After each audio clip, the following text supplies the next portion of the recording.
Welcome to my channel, where there are interesting and equally sensational stories. Listen to today's story.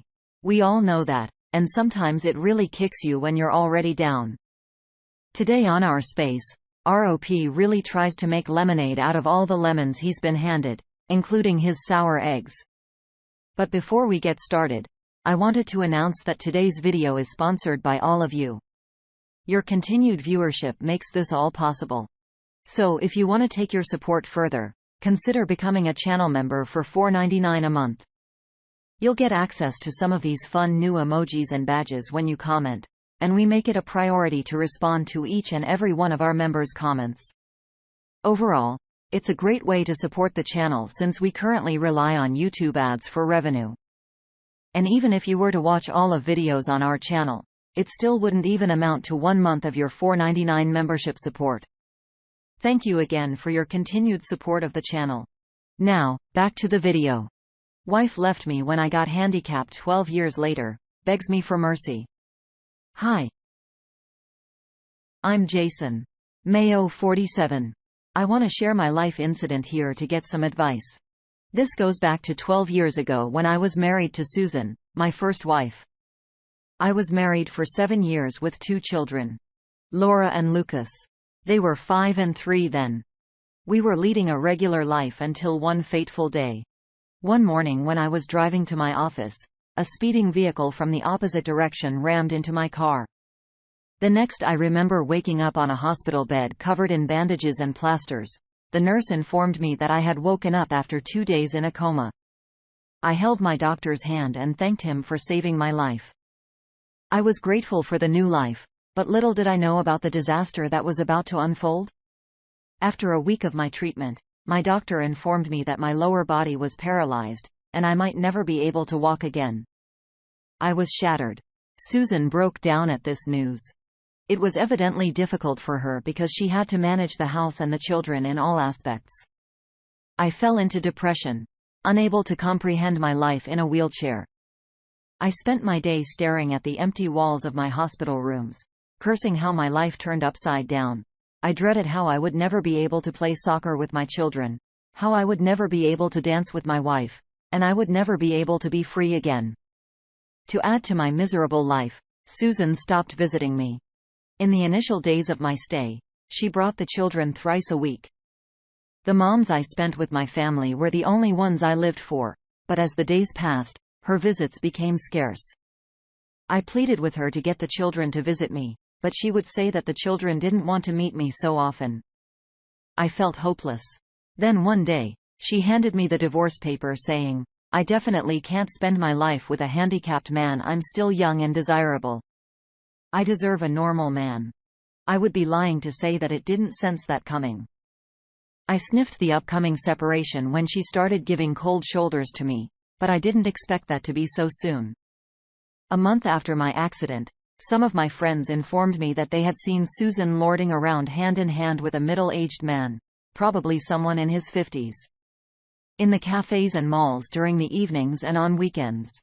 Some claimed that she had an affair even before my accident, and some said that her desperation got her into a fat, grumpy old man after my accident. It was barely 2 months after my accident. I was yet to be discharged and was handed divorce papers. I might be sounding calm while writing this, but I was none of it back then. I was flustered, devastated, and heartbroken. I was wheelchair-bound, destitute, and divorced with no income or savings. After paying for the EMIs, household expenses, and children's education, savings was off the radar. Luckily, I had the insurance that covered my hospital bills to an extent.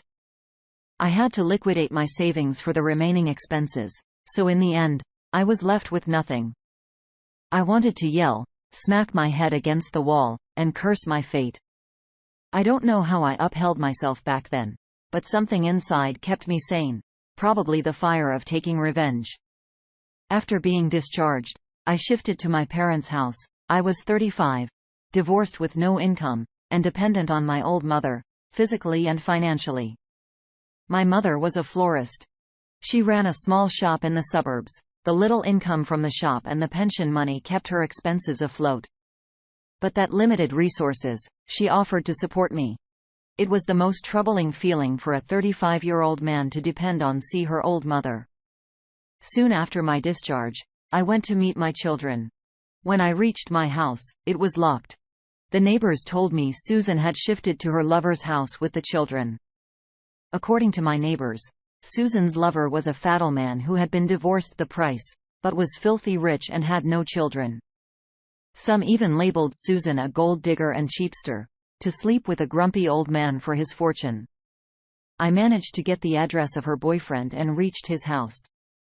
When I reached Susan's new home, she didn't let me meet my children, saying that the children had already adjusted to her boyfriend and apparently called him daddy. She said that my sudden appearance would confuse them further. She threatened me with a restraining order when I insisted on meeting my children. I didn't have a penny to spend on a lawyer. I was surviving on my mother's meager income, so I backed off. Was less than 6 months after my accident and only a few months after my divorce. She was already living with a man. I felt disgusted. I asked her how she could abandon me and move on so quickly. Amateur, I know. I was a helpless, wheelchair-bound father. What else could I do? I pleaded with her for at least one chance to prove my worth. She belittled me, saying that I was a cripple and a burden in her life. I asked her if she cheated on me before the divorce because our divorce was settled a month ago, and she was already living with her lover. She sued me, saying it was not my business and that I should never show my ugly face to her. I kept staring at her, contemplating my 7 years of married life with that woman who replaced me with another man in a few months. I left the place with my teary eyes. I went back home feeling defeated by the humiliation. I cried like a 5-year-old in front of my mother, who consoled me. She motivated me to take charge of my life. I was clueless about my life. I was directionless. To start with, I joined my mother in her shop. I helped her make bouquets, serve the customers, to clean the shop. Sooner realized that the business had a huge potential to grow, but my mother was too fragile to do it herself. I pulled out my old contacts to secure contracts with event management companies to supply flowers at the events. Gradually, I built a team and took contracts for venue decorations and eventually launched my own event management company. It took me 12 long years to rebuild my life for myself. My mother had my back all the while. She supported me and motivated me to bounce back. A year after my accident, I learned Susan was leaving the city with my children and her lover. I rushed to the house to meet my children, but they had already left by the time I reached. Before that, I tried to reach out to my children multiple times, but Susan insulted me and chased me away every time. Susan had full custody of the children and could decide everything for them. Since I was physically and financially challenged, I could not contest joint custody. I couldn't challenge her restraining order because I was too broke to hire a lawyer, whereas Susan had a wealthy boyfriend, Evan. I didn't know if he was already with her before my accident, and if not, how he suddenly appeared in Susan's life. All I knew was that he was a wealthy man with ample ancestral property. In the last 12 years, whenever I got any leads of my children, I traveled to meet them, but failed every time. Susan threatened to get me arrested as her boyfriend had the money and contacts to get away with anything. By the way, that man didn't marry Susan even after 12 years, although they lived together. A year ago, I finally filed for joint custody. Was waiting eagerly for my event management business to get stabilized. I filed for custody and finally managed to get 15 days. They were flying next week to my house. Although Susan did her best to object to my plea in court, I hired a good lawyer who presented my case well, and I got 15 days. Besides, my children are grown-ups now and they were asked if they wanted to meet me and affirm a yes.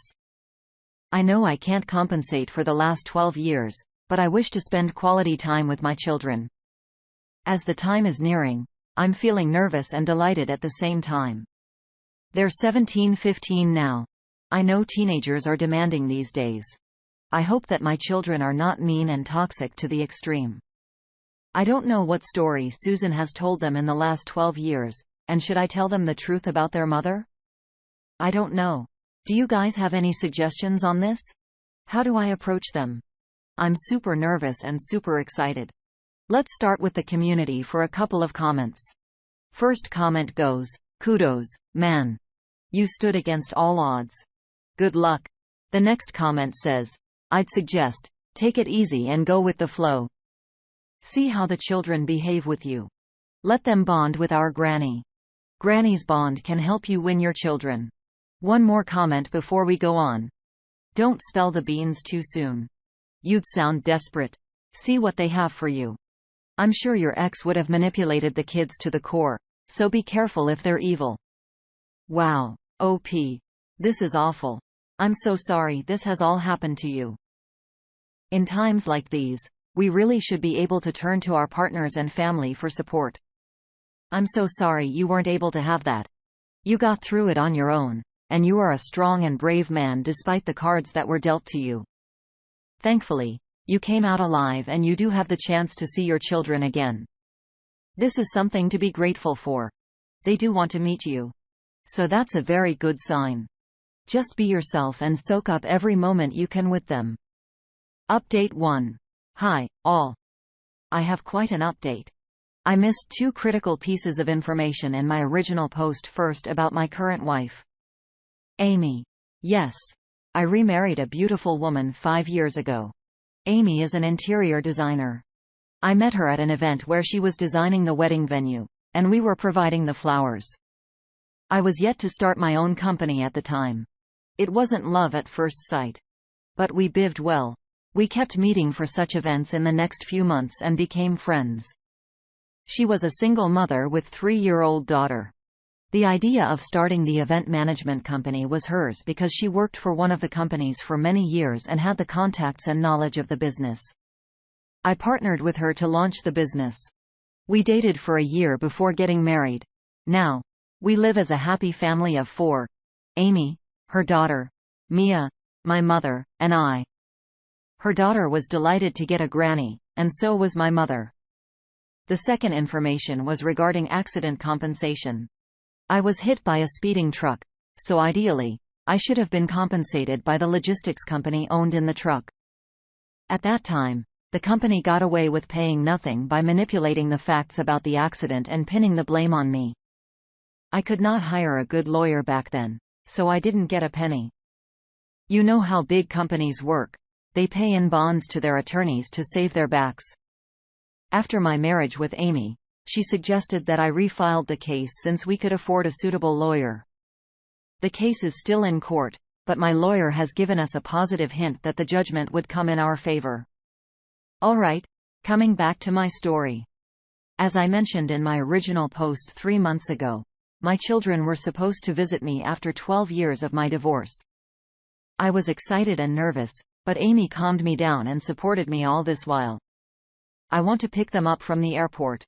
The elder one, Laura, is 15 now, and the younger one, Lucas, is 13. They have grown up to be beautiful and handsome teenagers. After the initial greetings, we ran short of conversations. It was awkward for all 3 of us. On our way to the house from the airport, tried to break the ice and ask them about their school life and city. I deliberately skipped the conversations regarding their mother. They too didn't bring her up.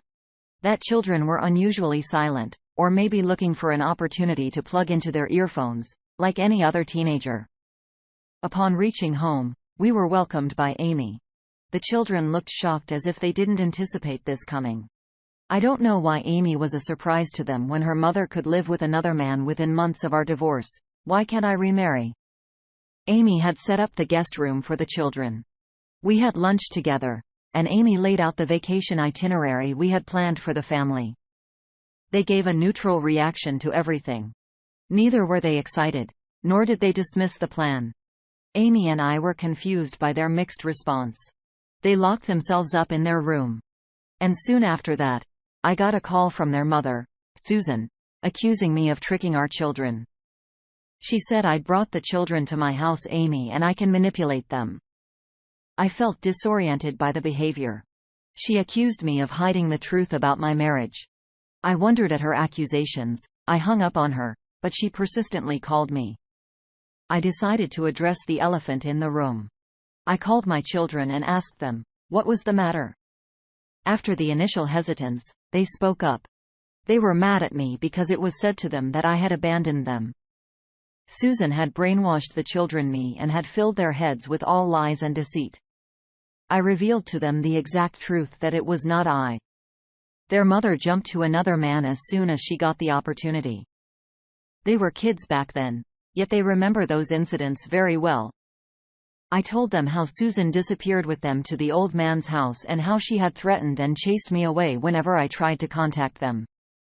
I showed them the restraining letter and all my rejected pleadings I made to meet them. They were in tears and regretted believing in their mother's lies all these years. My younger son, Lucas, admitted at once. He tried to reach out to me on social media, but Susan caught him. She emotionally blackmailed him and took a promise from him that he would never contact me again. The children also admitted to having been rebuked by Susan's husband. Susan and the children were mistreated at the family gatherings because they were unmarried. Susan continued to stay as a mistress in his house. Although the man paid for their education, he was never a fatherly figure to them. My heart ached as I got to know about my children's adversity. After all the truths came out, we hugged each other and cried our hearts out. We went for a week-long vacation in Florida and had a great time together. Laura and Lucas bonded with Amy and Mia. He was turning 8 this year. I couldn't be happier seeing all my family together. My children uploaded our group photos on social media, captioning them "Happy Family." As soon as Susan saw those photographs, she called them up and berated them for their foolish behavior. She blamed them for betraying her by bonding with us. She texted me threatening that she would not let me meet my children further if I did anything to turn them against her. I laughed at her hollow threats and continued with her vacation. After returning from the vacation, my children met with my relatives. My relatives happily hosted them, and I was delighted to see the old bonds rekindled. When they were about to leave, they promised to keep in touch despite Susan's threats. They said that they felt suffocated to live in that house, and they would move back with me once they completed high school. I hugged them and bid goodbye. After going back, they confronted Susan about her evilness, but she turned the table around me, accusing me of manipulating them against her. It's been a few months since they returned, but we talk regularly. I hope to have them back with me. I'll update you if anything develops.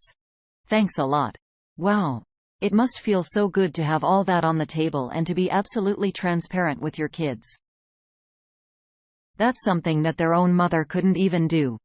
The fact that she threatened you to not turn them against her means that she's afraid of the consequences of her actions, is still unable to take responsibility for what she did all those years ago to you. Her lies meant that your children had to grow up without their father. Update 2. Hey, all. I know it's been a long time since I've updated.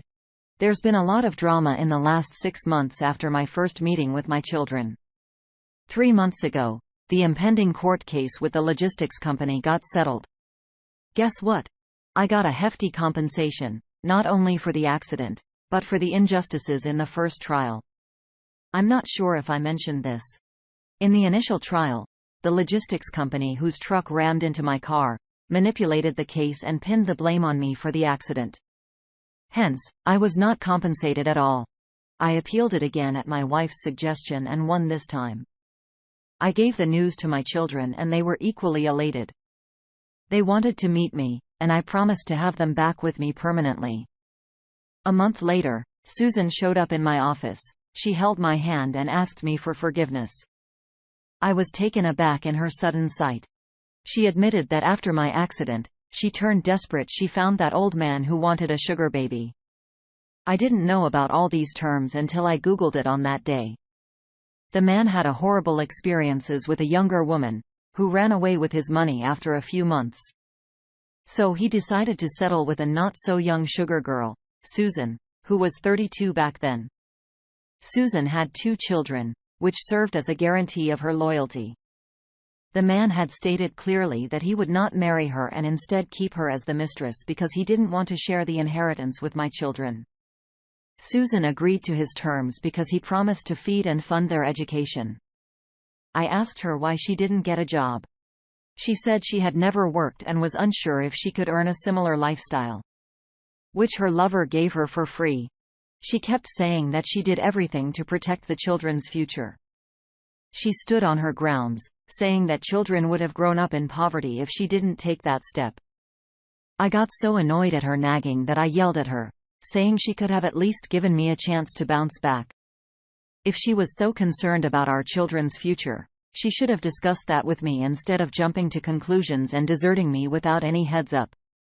I clarified that I had moved on, and her pleadings didn't matter. She recounted all those happy moments we shared, like our wedding day, the birth of our 2 children, etc. I shrugged her off, saying I was a different person now, and all those memories had faded away. They didn't mean anything to me. She crossed her lane by saying she and my children were my original family, not Amy and Mia. She said that Mia was not my daughter, and that I could never have a proper family with Amy and Mia. I felt disgusted at her cruel mind. She insisted that I take her back so the rest of the family could reunite. I made it clear to her that I love Amy and Mia, and they are my real family and not her. She refused to leave my office, creating a scene. She left only when I threatened her with the police. I went back home and narrated this to my mother and Amy. Amy was naturally distressed by this, but she is a mature woman. It didn't make a deal out of it. My mother said that she never liked Susan because of her selfishness. Mom even said that Susan had returned to me only because of the money I had received after the court settlement. That woman is indeed a gold digger. When my children learned about their mother's behavior, they berated her and told her to stay in her lane.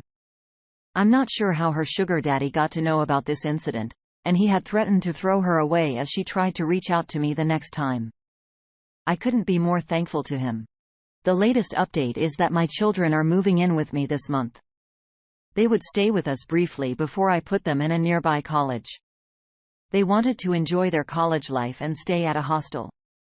I believe we should remain connected, but at the same time, give ourselves some space to know each other.